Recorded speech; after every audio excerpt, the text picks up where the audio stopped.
Olá, o Informe Pitágoras está no ar. Veja o que foi destaque na faculdade no mês de abril.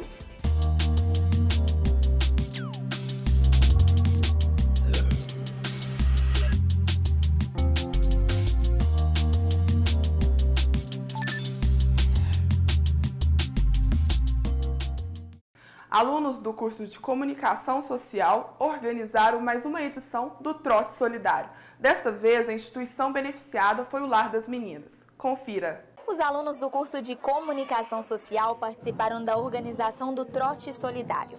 Durante um mês, eles arrecadaram alimentos, roupas, brinquedos, uma oportunidade de ajudar o Lar das Meninas.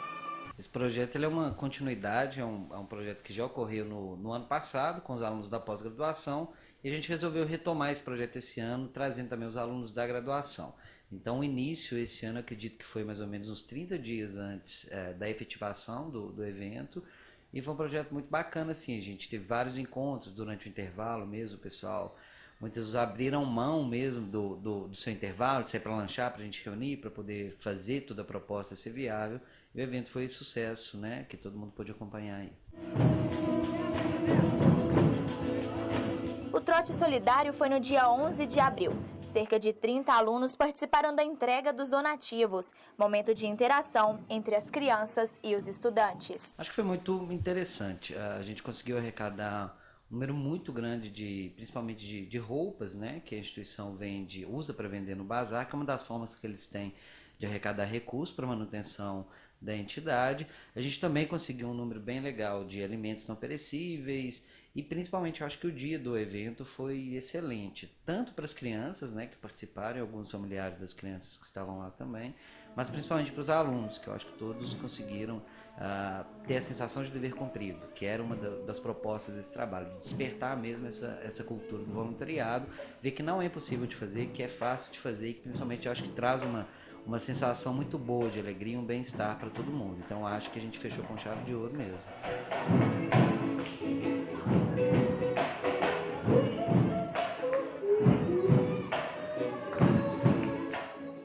Os colaboradores da Faculdade Pitágoras participaram da Semana Interna de Prevenção de Acidente. O evento aconteceu entre os dias 27 e 30 de abril.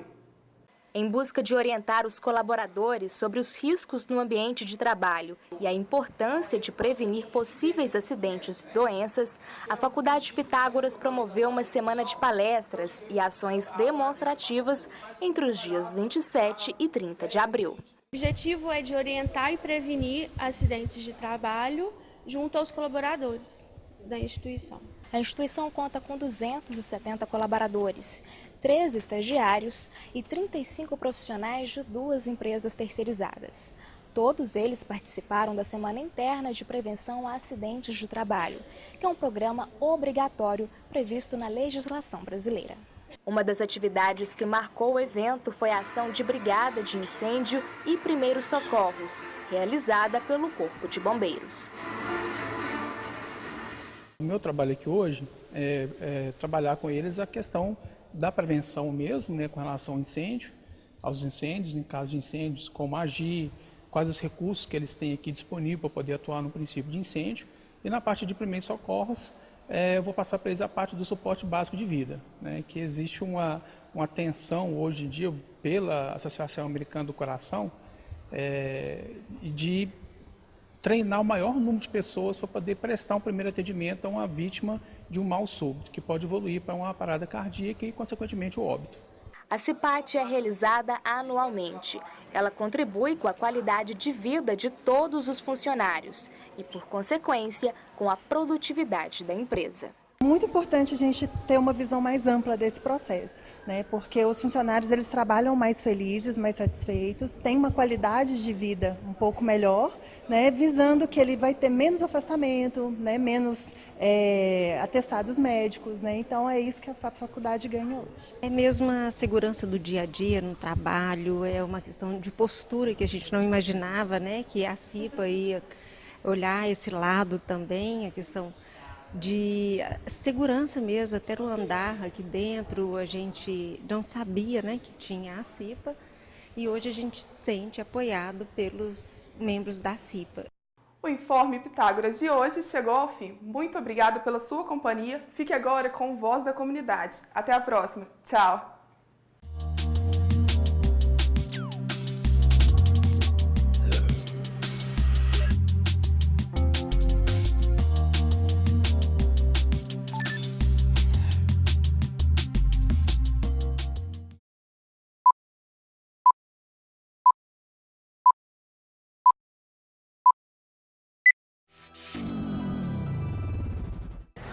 Olá, está no ar mais uma edição do Voz da Comunidade. O assunto de hoje é atividade física.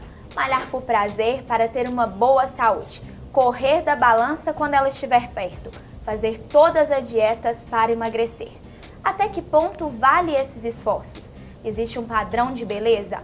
Para falar sobre esse assunto, eu recebo aqui no estúdio da Faculdade Pitágoras o nutricionista esportivo Alessandro Mascarenhas, a psicóloga Gilmara Araújo e o fisiculturista e também estudante de educação física Leonardo Gontijo. Sejam muito bem-vindos.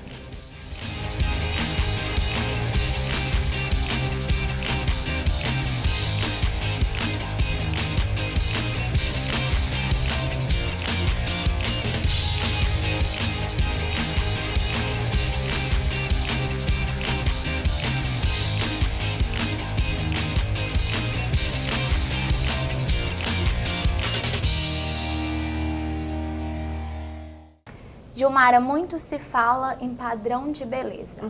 Como que as pessoas estão lidando com esse estereotipo? Olha, está ficando cada vez mais complicado, né? Hoje esse padrão de beleza ele é mais difundido devido às redes sociais, à internet, né? E hoje em dia é quase que uma obrigação, além de você ser eternamente jovem, que você também seja eternamente bonito. E não basta ser bonito. Tem que ser bonito de acordo com aquilo que está na mídia hoje em dia, né? Isso ainda é pior no caso das mulheres, né? Porque tem todo um padrão físico. E se a gente for prestar atenção, esse padrão muda com muita rapidez.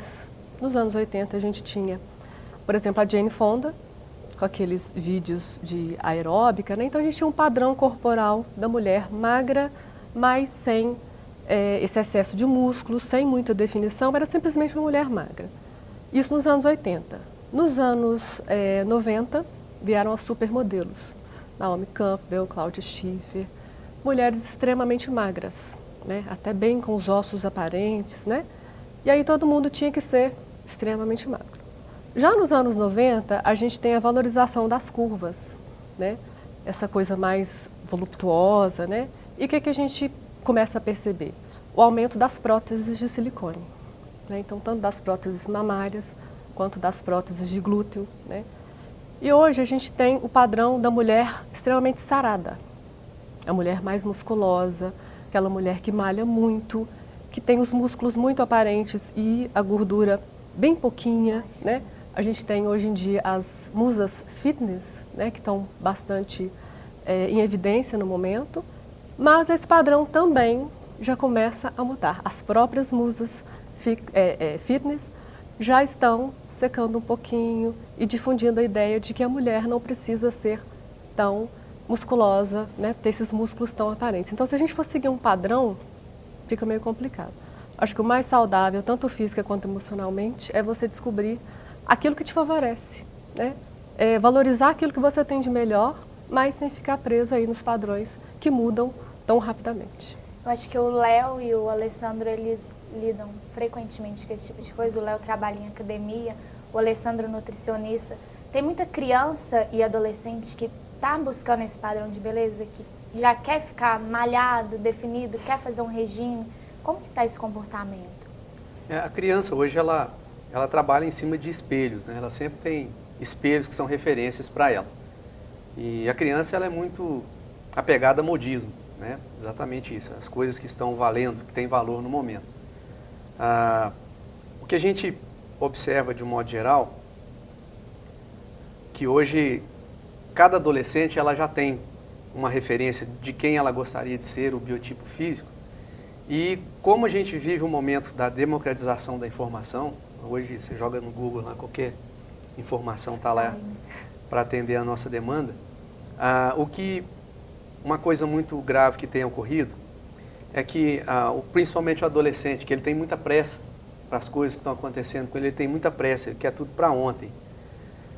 E ele se baseia nas informações das pessoas que são referência para ele chegar onde ele quer chegar. Então, é muito comum isso, é saber o que vamos pegar a referência às paniquetes.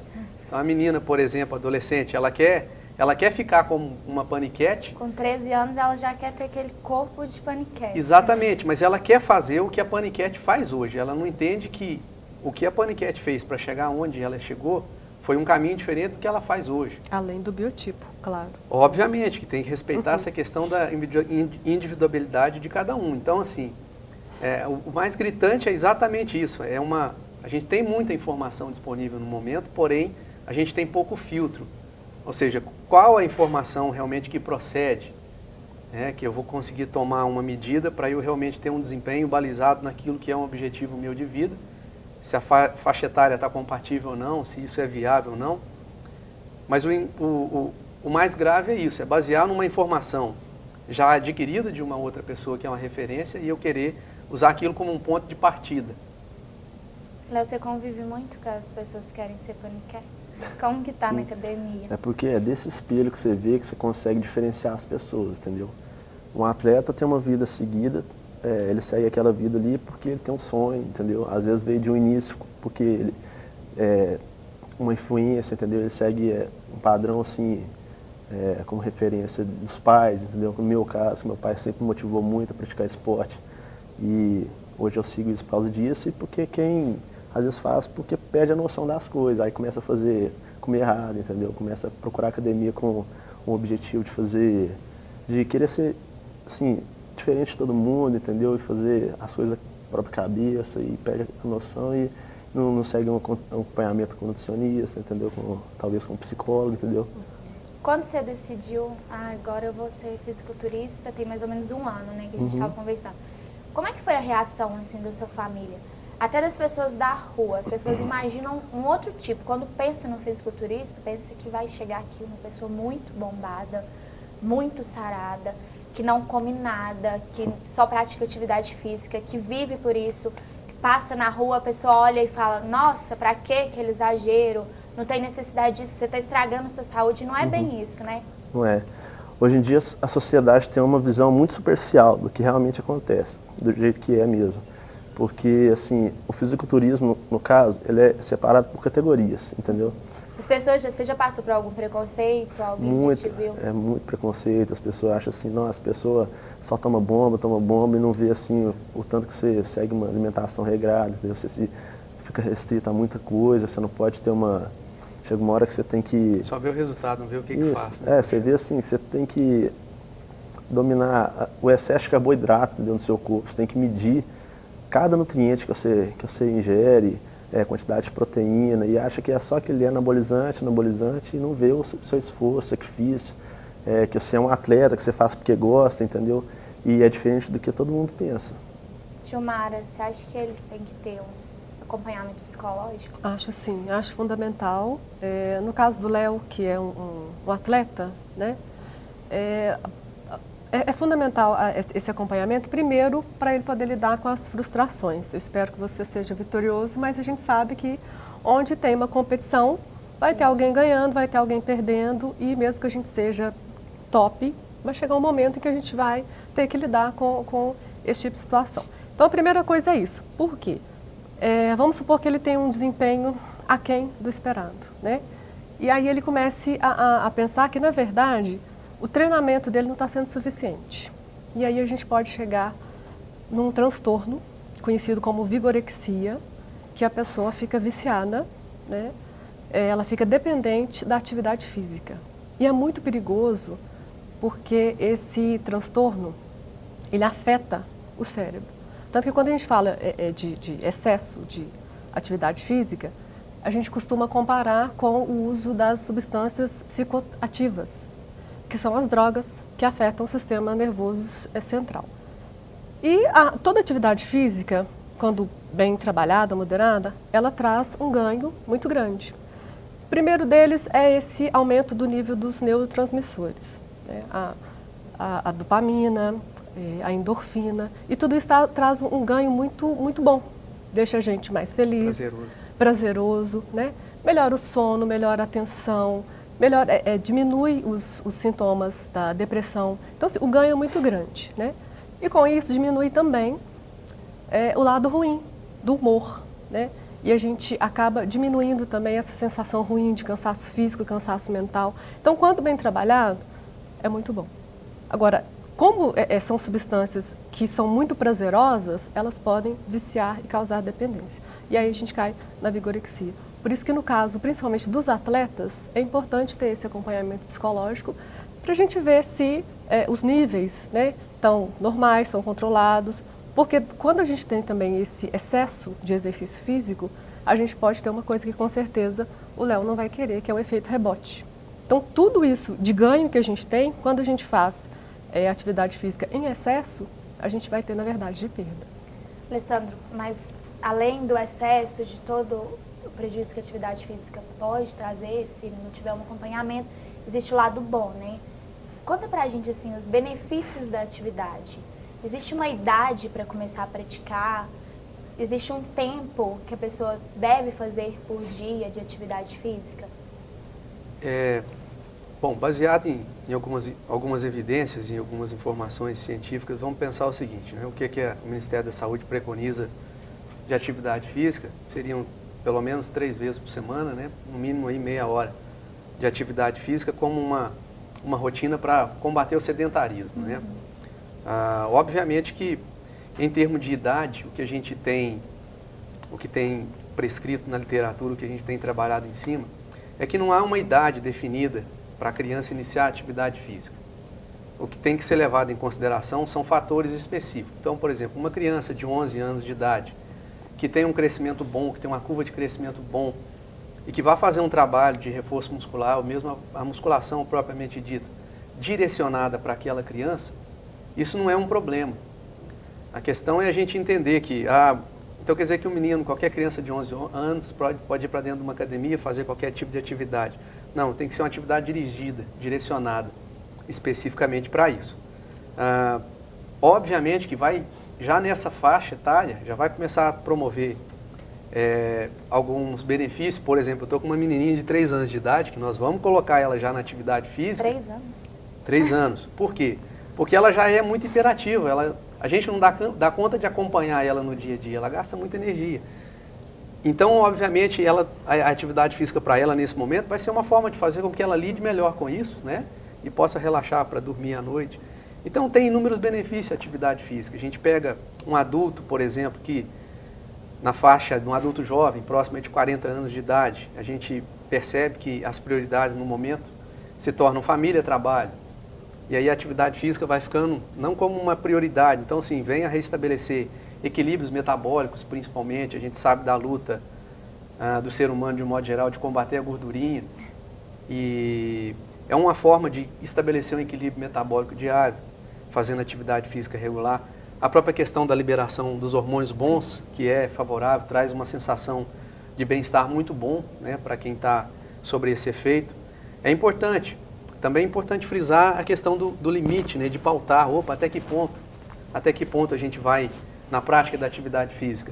E, obviamente, quando a pessoa se enganja numa atividade física e começa a ter resultados positivos, ela sente um prazer aumentado, óbvio, ela percebe, né, um prazer aumentado, e, obviamente, ela tende a entender que quanto mais, melhor. E aí cabe ressaltar, obviamente, que há um controle. O próprio atleta, né, Léo, sabe da importância da fase do destreinamento, que é o momento que você diminui o ritmo de atividade física para que o seu corpo consiga novamente respeitar e obedecer os estímulos depois de voltar ao treino. Então, tudo é muito importante, tem que ter cautela na especificidade das coisas, né? Um exemplo, por exemplo, são pessoas que, às vezes com excesso de peso, ou já na obesidade, e preocupadas em perder peso muito rápido, se abraçam nas atividades aeróbicas, né? Esteira, bicicleta, corrida, para poder perder peso muito rápido, e aí, obviamente, entra o inconveniente de perder massa magra. E quando isso ocorre, é um problema, porque aí o metabolismo despenca e ela vai ter dificuldade mais à frente de controlar a alimentação. Então tudo tem que haver especificidade. A gente está vendo um número crescente de academias, de estúdios de personal trainer, né? Um serviço personalizado. Então é um gatilho, um momento oportuno para a gente exatamente avaliar, olha, a ciência por trás disso, né? A ciência por trás disso, a metodologia por trás disso, né?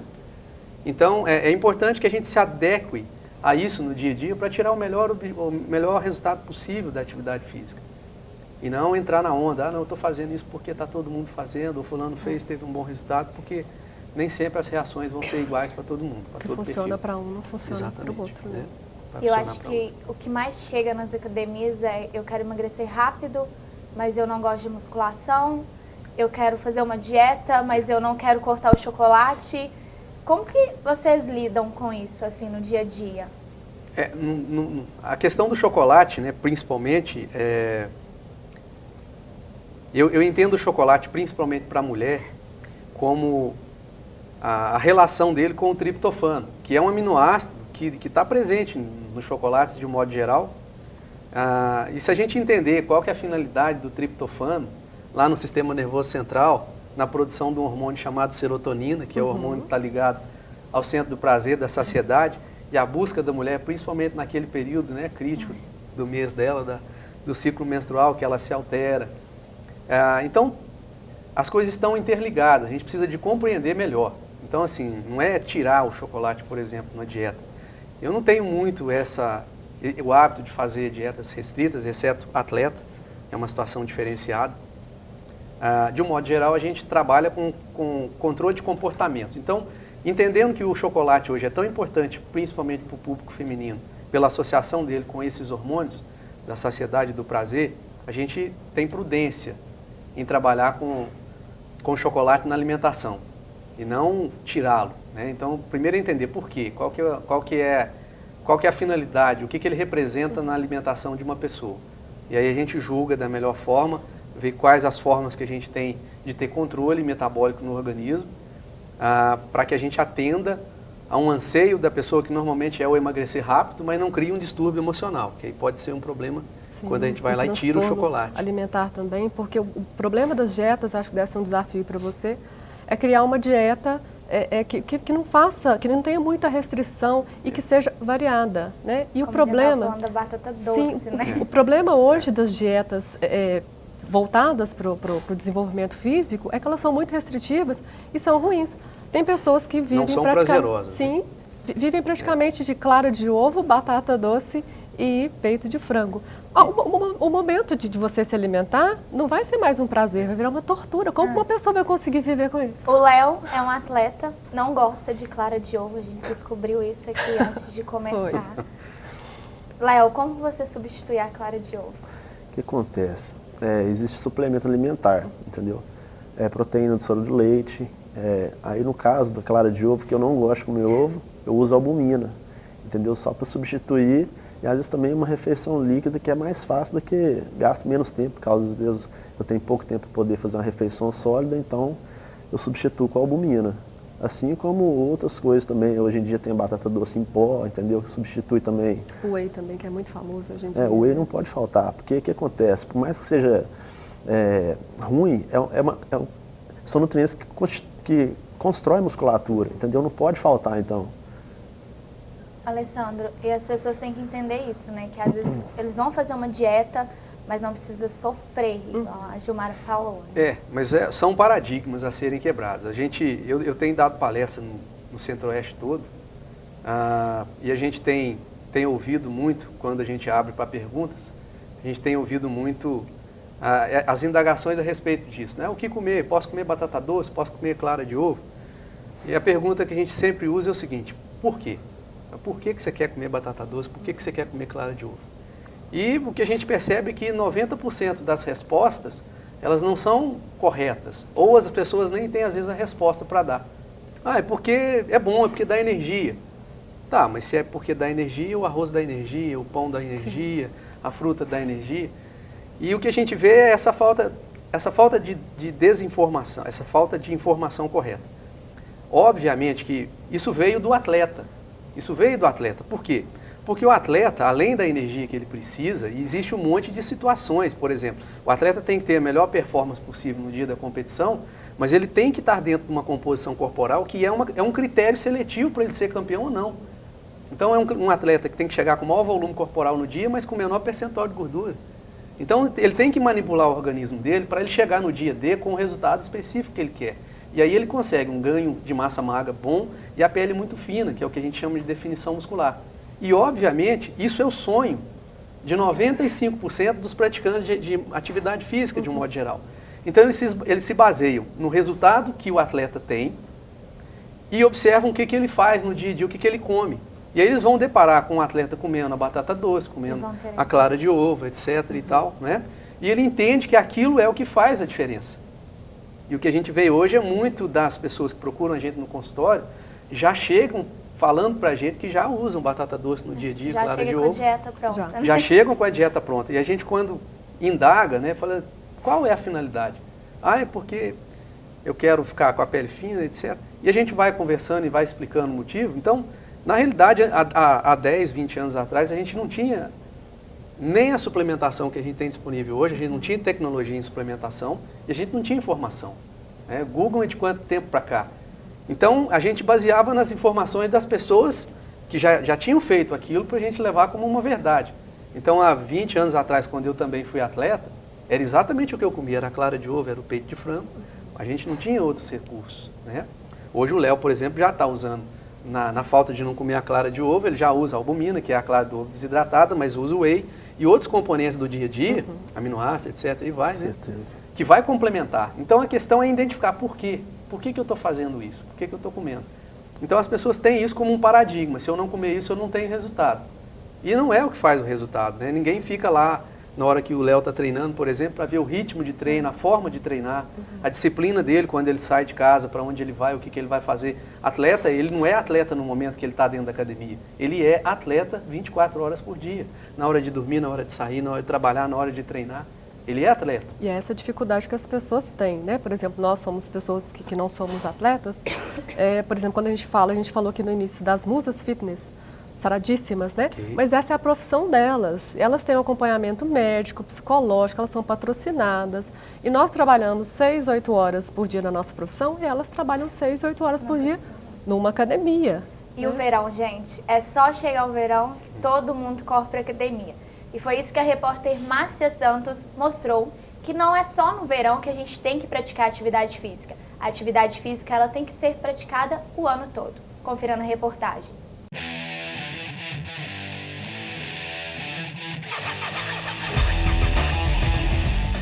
Há algumas semanas o verão foi embora, mas há quem não desiste dos exercícios físicos. O dono desta academia nos conta um pouco sobre o movimento, mesmo em épocas mais frias. Comprometimento dos alunos que procuram um estudo personalizado. Normalmente, por incrível que pareça, os alunos pós-carnaval, os alunos pós esse período de verão, provavelmente dito, são alunos mais comprometidos, mais dedicados com os seus objetivos.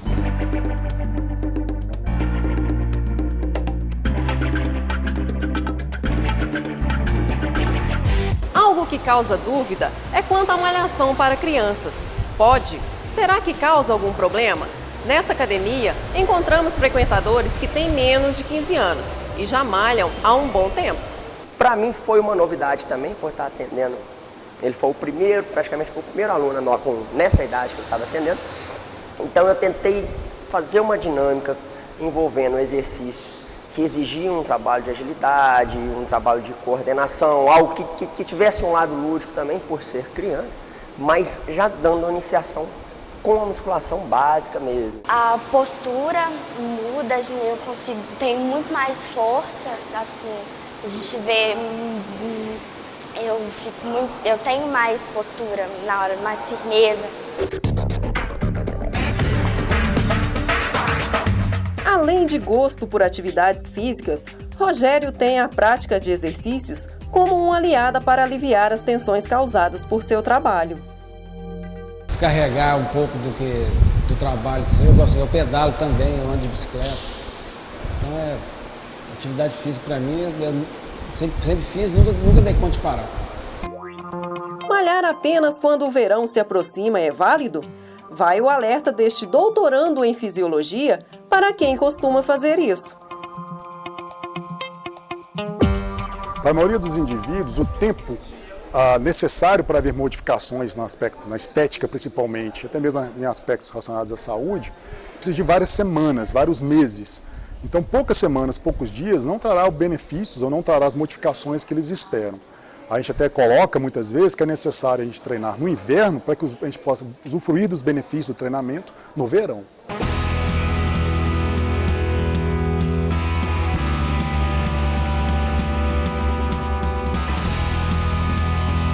Sem rotina e ainda podendo conferir paisagens incríveis.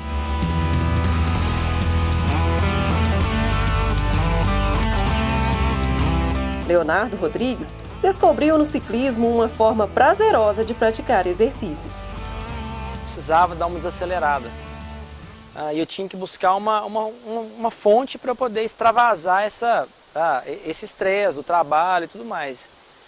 E foi quando eu resolvi, vou para o esporte. Mas eu ainda não sabia o que eu queria fazer. Porque tinha que ser um esporte que me chamasse a atenção e que não tivesse uma rotina, como tem uma academia, como tem outros esportes. E no ciclismo, no mountain bike principalmente, eu descobri que a gente não tem essa rotina. A gente passa no mesmo lugar 10 vezes e todas as vezes que a gente passa, você encontra alguma coisa diferente que modifica o seu exercício.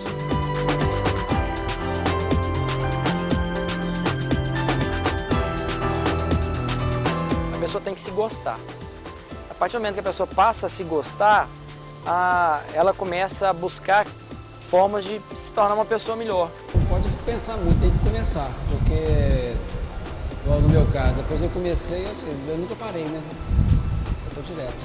Talvez o ideal seja começar com 5 minutos, você começar fazendo uma vez por semana, você começar com uma carga mais leve e a cada semana você tentar vencer um pouquinho que você fez na semana passada. A primeira coisa é procurar um profissional da área, procurar um professor de educação física para poder fazer essa prescrição. Deve ser acompanhado também por uma boa alimentação, então eu acho interessante também procurar um nutricionista.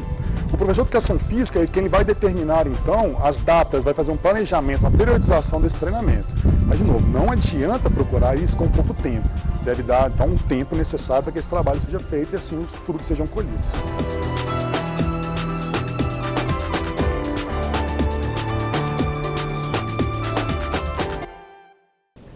Bom, a gente acompanhou na reportagem que muita gente corre para a academia só no verão, né?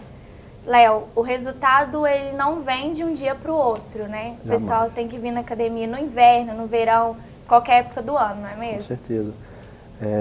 A pessoa tem que ter persistência, entendeu? E dar continuidade, porque tem muita gente que vai para a academia, quer um resultado muito rápido, aí começa com uma dieta rigorosa, aí começa a ter um transtorno mental assim, que é igual falou assim que...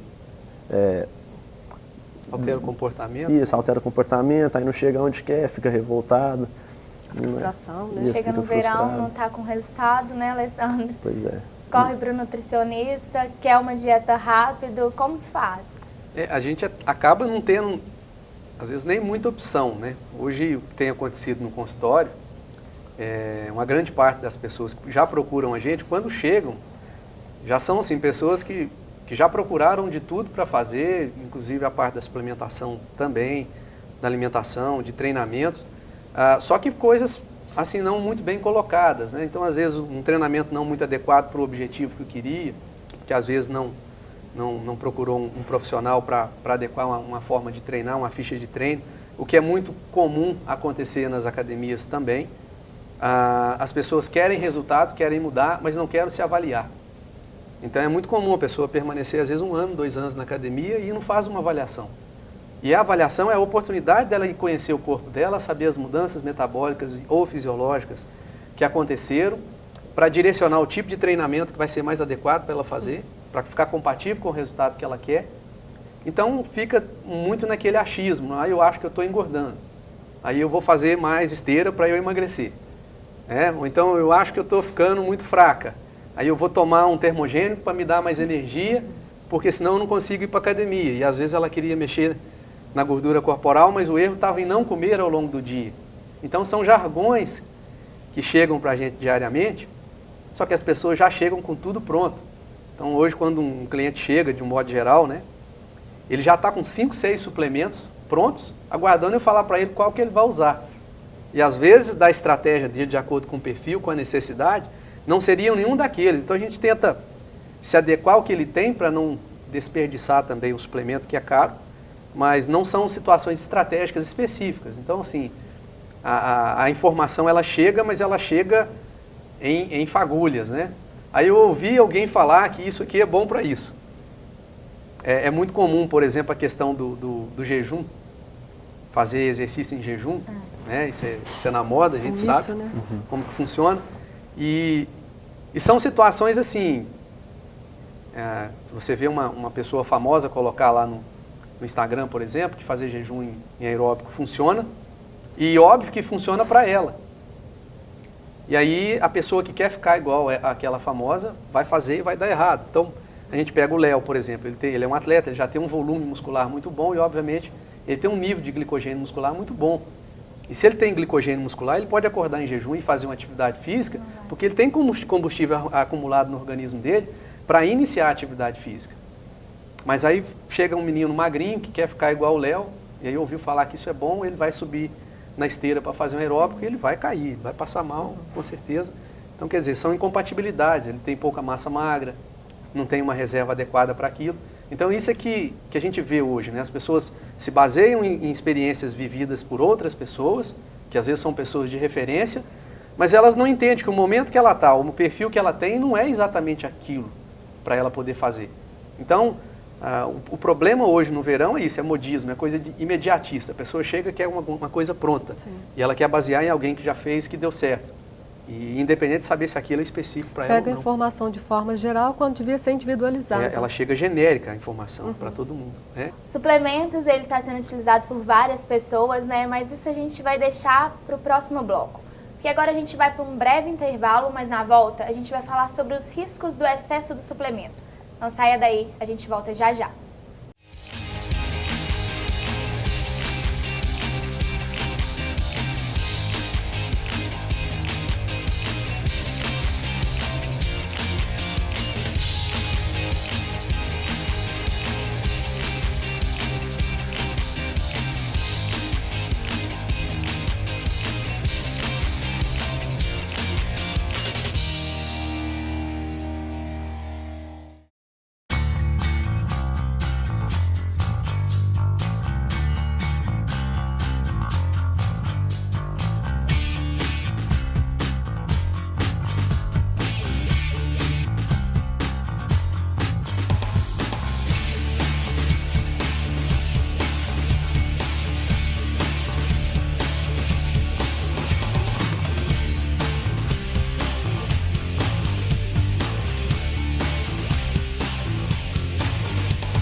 Estamos de volta com Voz da Comunidade e o assunto de hoje é atividade física. Uma pesquisa divulgada pelo Ministério da Saúde mostra que 29% dos brasileiros são sedentários, 43% estão com sobrepeso e 11% são obesos. Alessandro, eu acho que a população ainda não percebeu que o sedentarismo está afetando muita gente, né? Como lidar com essa situação? Bom, eu sou nutricionista esportivo, então assim, a pessoa me liga, chega no consultório para atender, um critério que eu tenho para trabalhar, eu preciso que a pessoa faça atividade física. Eu não consigo entender como eu vou fazer alguma mudança fisiológica no corpo daquela pessoa se não houver trabalho físico. Essa é a minha especialidade, sei trabalhar nessa área. Diferente da sua área, que no seu caso é uma área clínica, né? Sim. Então, no meu caso, eu não consigo enxergar nada que eu possa fazer para mudar no corpo da pessoa, seja estética, seja em saúde, que não tem atividade física. Então, 99,9% da minha clientela, ela depende de fazer atividade física. A gente vê, de um modo geral, que as pessoas elas se agarram a tudo que tem. Então, de tentar fazer uma caminhada no fim do dia, a ter esteira em casa, que a gente sabe que depois para de funcionar, vira cabide, mas cada um busca aquilo que pode, até os excessos, né? Que é o caso da vigorexia também, que as pessoas fazem atividade física praticamente se deixar o dia todo. A conscientização, a gente percebe que as pessoas estão começando a compreender a conscientização, porque saber que precisa fazer atividade física, todo mundo sabe. Agora, precisa compreender o que vem a ser essa atividade física. Então, o que a gente observa de um modo geral, pelo crescimento das academias, né, Divinópolis principalmente, assim, tem dobrado o número de academias nos últimos anos, isso é uma coisa que está crescendo demais. A divulgação, a própria mídia tem cada vez dado mais espaço. Então a gente tem percebido isso, agora ela não tem chegado de uma forma muito coerente. Ainda falta muita informação técnica coerente para ser passada para as pessoas, com relação a qual tipo de atividade física mais adequado para cada biotipo físico, cada tipo de pessoa, os inconvenientes que devem ser levados em considerações, né? Às vezes chega uma pessoa hipertensa ou cardíaca e entra numa academia para fazer qualquer tipo de atividade física e não faz, às vezes, uma avaliação. Então, sim, existem critérios que devem ser levados em consideração. Então, é importante a conscientização da prática cada vez maior de atividade física, sim, mas é importante também da conscientização da forma adequada de atividade física, da valorização do profissional de educação física, que é a pessoa habilitada a estar podendo passar uma atividade física com peculiaridades. Nós falamos da questão da criança, né, fazer atividade física, é possível sim, perfeitamente, mas é preciso que seja específico para aquele grupo. O idoso, o homem, a mulher, a diferenciação, quem está com sobrepeso, quem está com falta de peso. Então tudo tem que ter critério para que faça atividade física da melhor forma possível e tenha o melhor resultado possível com o mínimo de sacrifício. Para não chegar naquele ponto de ficar uma coisa muito pesarosa, sem prazer, e aí a pessoa acaba abandonando, né? O que a gente vê de um modo geral, o que acontece é isso. Gilmara, você acha que o sedentarismo, às vezes a pessoa sempre fala, eu não faço atividade física porque eu não tenho tempo, porque está muito corrido. Você acha que o dia a dia acelerado está causando isso nas pessoas? Causa sim, mas eu acho que quando a gente quer ou quando a gente precisa realmente, a gente acaba arrumando ali um tempinho, né? Ou pode ser no seu horário de almoço. Hoje em dia as academias têm horários bem flexíveis e tem planos bem flexíveis. A gente tem aqueles planos de meia hora, né? Às vezes, aqui em Divinópolis eu não sei até que horário que as academias ficam abertas, mas nas grandes capitais, por exemplo, ficam 24 horas abertas, né? Então, basta você querer. E o sedentarismo, ele é ruim não só para o corpo, né? Quem faz atividade física tem menos possibilidade de desenvolver transtornos mentais. Então, o benefício não é só estético, não é só para a sua saúde física, é também para a saúde mental, né? Mas é muito importante ter o foco e que esse foco seja real. Qual que é o meu objetivo? Eu quero emagrecer porque eu estou com problema de saúde, eu quero emagrecer porque eu quero ficar mais bonito. O que eu estou perseguindo é real? Eu vou conseguir atingir esse objetivo? Para não desistir, para não ficar frustrado e não ter nenhum problema de desenvolver um transtorno alimentar ou psicológico por causa disso. Decidir começar uma atividade física, qual que é o primeiro passo que eu tenho que tomar? Procurar um nutricionista, um médico, um educador físico? Primeiro você tem que fazer uma avaliação, entendeu? Para poder ver o seu objetivo, como é que está o seu corpo, entendeu? O que você pode, se você tem restrição, o que você pode fazer, o que você não pode. Você tem que procurar uma alimentação com um nutricionista, porque cada um trabalha na sua área, entendeu? O personal trainer vai montar um treinamento adaptado do jeito que que aquele indivíduo pode para ele poder exercer. O nutricionista vai montar uma alimentação adequada, adaptada, junto com a rotina de treinamento dele, com a rotina de trabalho, tudo leva em consideração, para poder seguir. Como que é feita essas dietas, Alessandra? A gente fala o seguinte, né? Nós temos que atender a demanda de mercado. O mercado é que define o rumo das coisas, né? Hoje a gente trabalha em cima disso.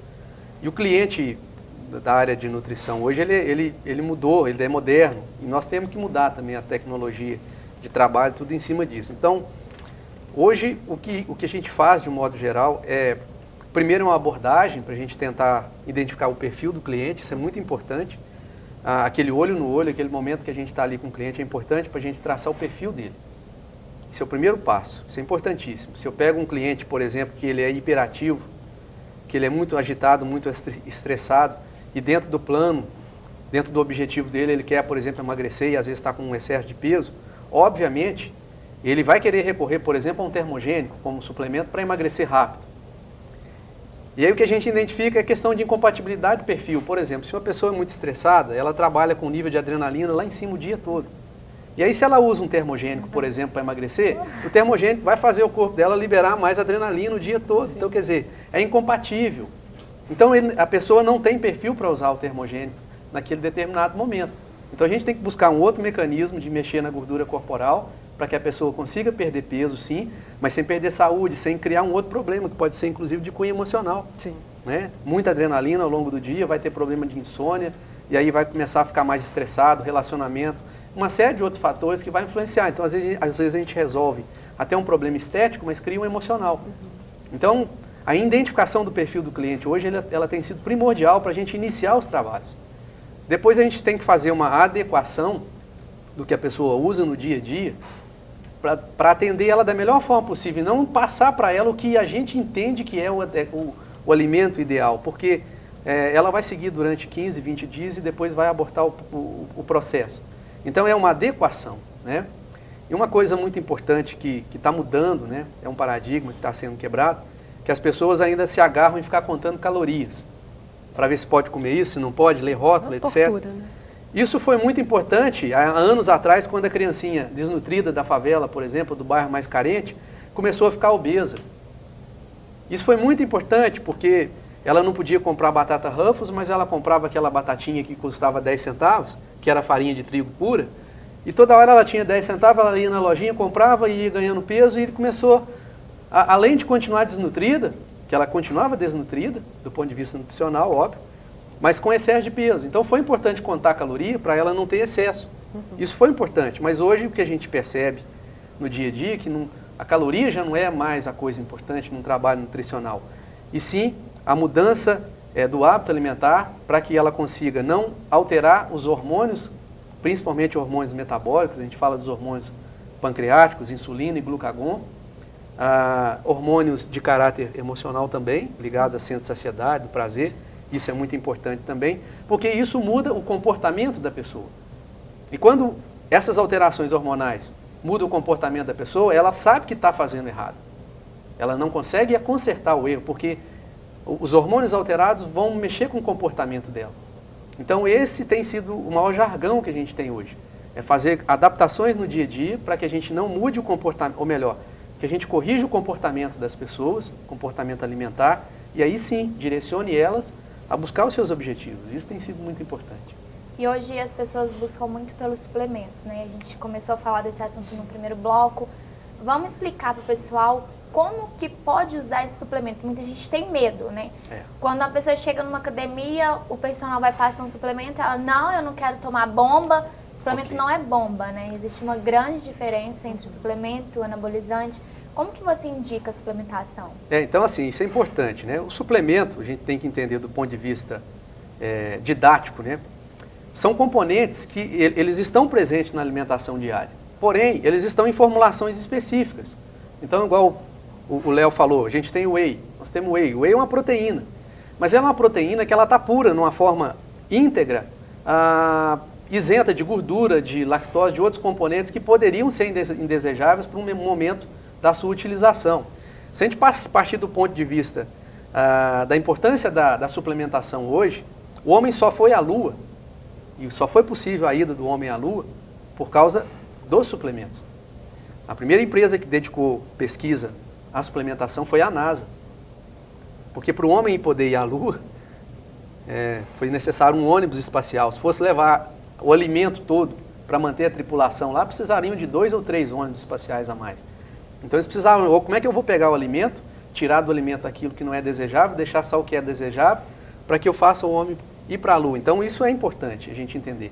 Então o suplemento hoje, se a gente conseguir entender que o suplemento vai agregar valor ao dia da gente, ou que vai servir como uma conveniência, ele é uma coisa bem-vinda.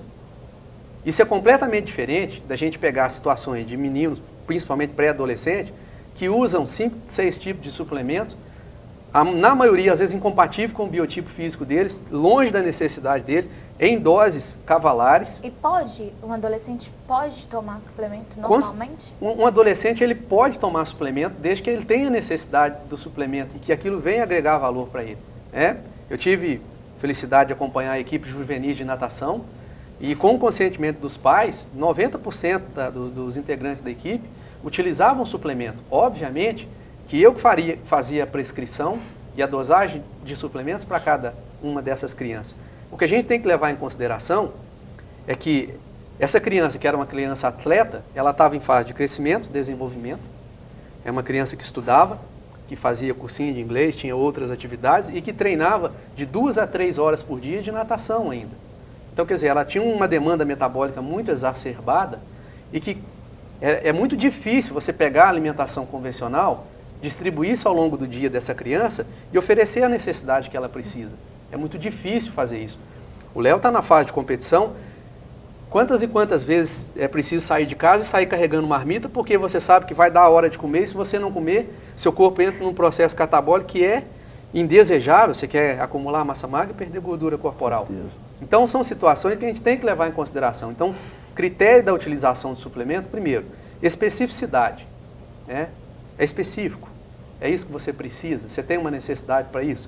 Segundo aspecto, conveniência. Isso agrega valor ao seu dia. Por exemplo, você está numa situação no trabalho que às 2h30 da tarde você teria que fazer um lanche. E às 2h30 da tarde, às vezes você está num balcão, você não tem como fazer um lanche, você não tem intervalo de lanche para fazer, e a sua glicose começa a cair, você entra num processo catabólico. Se você tem um suplemento ali que é um pozinho que você possa misturar, por exemplo, na água, para fazer uma refeição naquele horário, a parte fisiológica do seu organismo e metabólica, ela é corrigida. Então, quer dizer, se agrega valor, é uma oportunidade, a gente tem que ver dessa forma. Ah, não, mas eu consigo fazer minha alimentação saudável, oferecendo tudo aquilo que eu preciso ao longo do dia, que é difícil. A gente sabe que é difícil, por causa dos nossos afazeres, né? Aí o suplemento, ele entra nessa questão de ser conveniência ou não. Então, uma criança de 13 anos, se está envolvida em atividade física, ela pode fazer uso de suplemento. Como? Aí a gente tem que fazer esse levantamento. Aí é individual, é critério, né? A gente tem que ter critério de selecionar qual o melhor suplemento e a dosagem adequada para aquele biotipo físico. Olha, eu vou contar um segredo para vocês. O Léo chegou aqui, já abriu a marmita, já comeu, já tomou o suplemento, tomou BCA, não foi, Léo? Foi ômega 3. Como que tá o seu processo de preparação?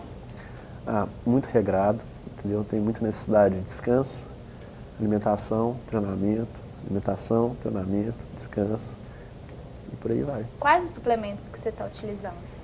Assim, basicamente é proteína, aminoácido, carboidrato, gordura saturada, monoinsaturada e poliinsaturada. Um antioxidante, gordura isso, boa. Da gordura boa. Basicamente é isso. As pessoas não entendem, assim, muitas pessoas não entendem. Quando está na academia, eles falam assim, ai, estou catabolizando, já estou catabolizando. Como que é esse processo, Léo? Explica o que é o catabolizar. Assim, o catabolismo, na verdade, é quando o corpo começa a perder massa muscular, entendeu? É contrário do anabolismo, que você ganha massa muscular. E na maioria dos casos acontece quando você não tem uma alimentação adequada, entendeu? Quando você tem um treinamento excessivo, que também pode ser que acontece esse catabolismo. O whey, ele ainda é querido de todo mundo, né? Eu acho que muita gente não entende a função dele, acha que é só jogar o pozinho dentro da garrafinha, colocar água, sacudir e tomar. Como que vocês veem o whey? Eu sempre abordo isso nas palestras que a gente tem, exatamente porque a gente sabe que isso é uma dúvida que fica arraigada mesmo no pensamento das pessoas. A primeira coisa é entender o que é o whey. Isso é o marco principal. A gente tem que entender que o whey é uma proteína tirada do soro do leite, que é, quando a gente vai fazer o queijo, a gente pega a caseína, que é a proteína principal do leite, e aí aquela massa que forma o queijo, tá a caseína. Aquela água que a gente retira, que normalmente é usado no interior para jogar para os porcos, ou aguar até planta mesmo, né? É dali que a gente vai tirar o que a gente chama de whey protein. Então, precisa em média 220 litros de leite para fazer 1 kg de whey. Então, um whey puro, de boa qualidade, ele vai ter um valor agregado alto. Então, a primeira coisa para a gente entender. O whey protein, ele é comercializado em 3 fórmulas. Ele é comercializado na fórmula concentrada, que é a fórmula que ele ainda tem muita mistura, lactoferrina, lactobumina ou algumas outras proteínas do leite não tão importantes, mas elas estão presentes. Ela normalmente pode ter uma mistura de carboidrato um pouquinho maior. É a forma primária ali do suplemento. Quando você pega o whey e separa ele de todas as outras proteínas e você tem só aquele apurado da parte proteica, que a gente chama de whey protein, aí ele está na forma isolada.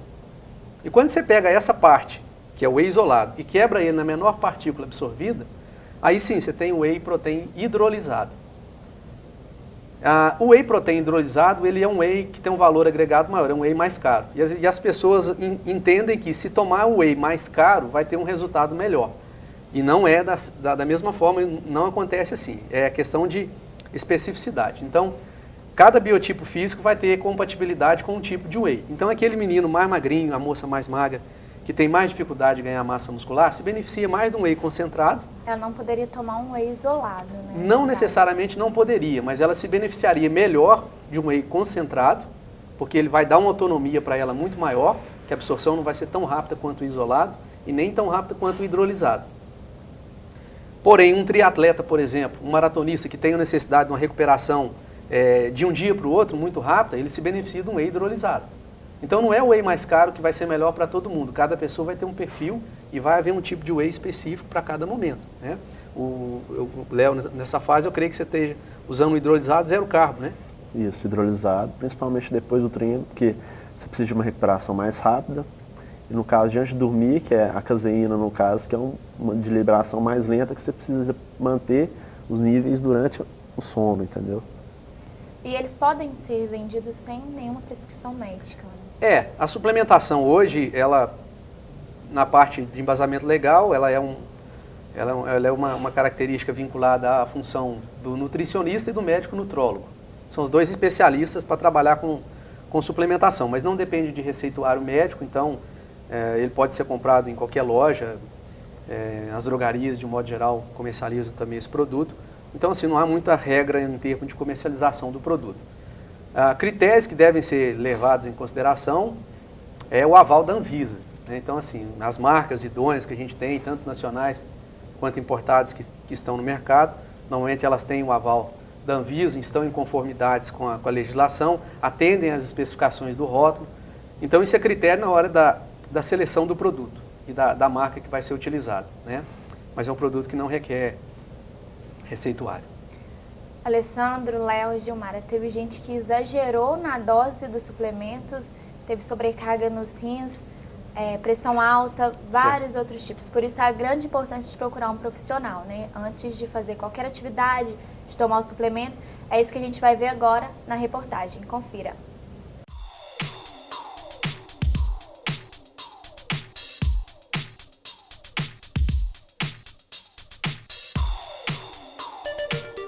Nas academias, elas chamam a atenção e facilmente são vistas. A maioria está cheia de suplementos. Mas será que todos sabem a verdadeira função dos suplementos? Ele serve para suplementar aquilo que você não consegue ter numa alimentação. Ele não substitui nenhum tipo de alimentação e cada suplemento alimentar tem uma função, né? Seja o ganho de massa, seja para te dar mais energia, mais disposição. Com 19 anos, decidiu fazer uso de suplementos, mas não procurou orientação. Logo veio o resultado negativo. A primeira vez que eu passei mal foi com pré-treino. Eu senti sobrecarga nos rins e minha pressão subiu. Nesta loja, eles tomam conta das prateleiras. Não importa o preço, a moda é manter o corpo sarado. Antigamente o pessoal tinha um pouquinho de preconceito, né? Não conhecia muito, então o pessoal até não comprava muito. Hoje em dia, com muita informação na internet, nutricionistas, os próprios instrutores, o comércio tem a tendência a aumentar e cada vez mais o pessoal procura.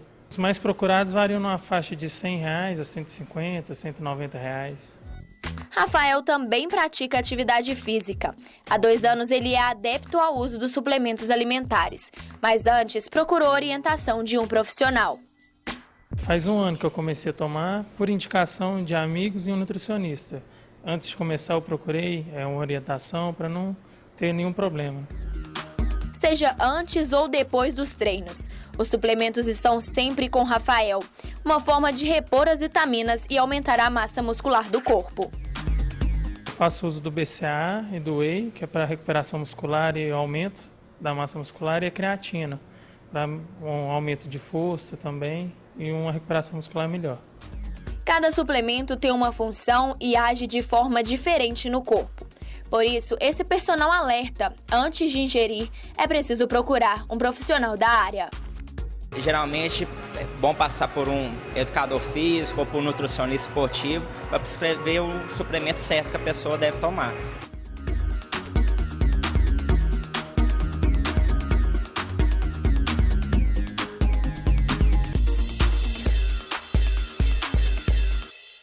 A diferença entre anabolizante e suplementos. Suplementos também fazem mal. As pessoas criam um vínculo que todo atleta toma anabolizante. Isso é verdade ou é um mito? Infelizmente. Porque quem não conhece, acha, não vê que o atleta, na realidade, ele usa, às vezes, o esteroide como uma estratégia de desenvolver a musculatura, entendeu? Porque, no caso... É o que faz a diferença. No caso do fisiculturista, ele precisa ter a simetria praticamente perfeita. Então, às vezes, aquele pico ali de uma ajuda, entendeu? Para dar aquele volume, naquela musculatura que ele precisa demonstrar aquilo ali em cima do palco.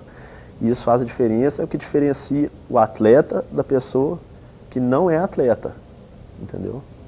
Alessandro, a pessoa pode ficar dependente dos suplementos e dos anabolizantes?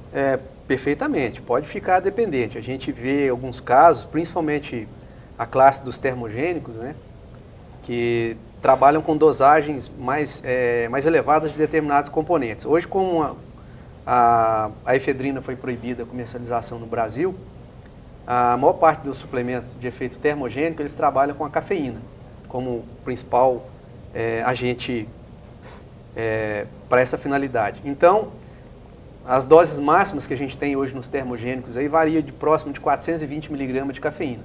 É uma dose alta. Para chegar de uma vez só no sistema nervoso central, traz um monte de alterações que a gente sabe. Eu, quando por atleta também fiz uso na época de competição, então a gente experimenta quais são os efeitos que ocorrem. Então, o que é comum? Vir taquicardia, isso é normal.